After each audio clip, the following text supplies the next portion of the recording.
Joining us now on this topic is Colonel in Reserves Professor Gabi Siboni of the Misgav Institute for National Security and the Jerusalem Institute for Strategy and Security. Gabi, let's talk about this alleged attack on Iran. How significant is such a cyber attack on Iran's banking system, and what types of disruptions could it cause for the country's economy? First of all, Iran itself has substantial offensive capabilities, and they are exercising attacks on Israel for many years, and especially since the beginning of this war. And Israel as well has some substantial offensive capabilities. And apparently, I don't know if this is right, but allegedly Israel is behind this attack. And they attacked the central bank and some of the bank system in Iran. That can be done. And from what I read in the paper, it has some impact. It had some impact on Iranians. Israel has not officially taken responsibility for this cyber attack, but given the ongoing situation and the rivalry between Israel and Iran, how likely is it that this was an Israeli attack, in your opinion? Well, I wouldn't know. There are also other groups, let's say, assuming supporting Israel, that might launch such an attack. I don't know if an official Israeli operation was launched. I really don't know.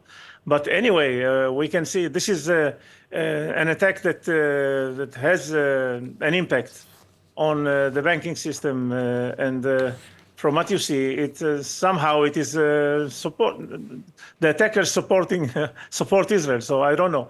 But in terms of capabilities, I think that Israel has.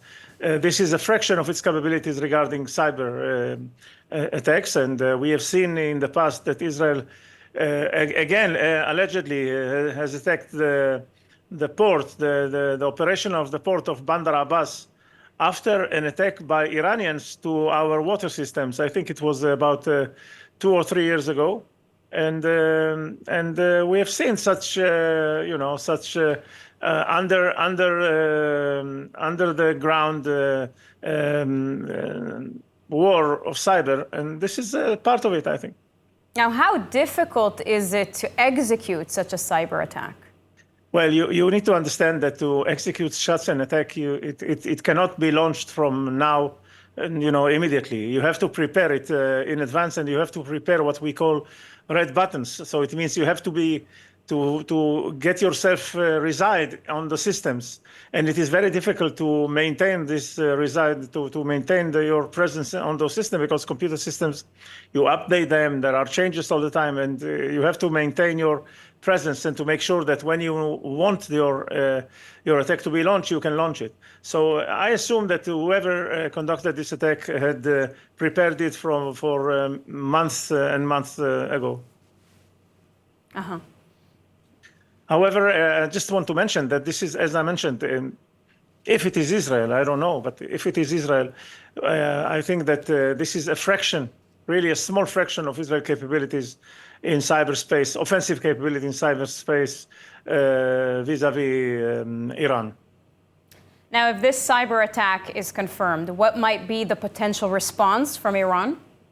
Well, they don't need to respond specially. Again, they do it all the time. They continuously try to penetrate our cyber systems here in Israel, and they are doing it all the time. They don't need any more motivation. So I don't think this will erupt a new wave of something. It may be, but maybe also by some other groups, pro-Iranian groups that might try to do something. But in Israel, we have a very robust defensive system by our cyber directorate in Israel, and also the organization themselves, the IDF, and all the security organizations defend themselves quite well.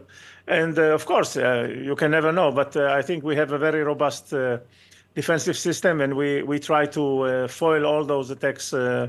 And just for you to understand, I would assume that in any day, hundreds of attacks are being launched on Israel, maybe more. Well, thank you very much for your time. Thank you so much.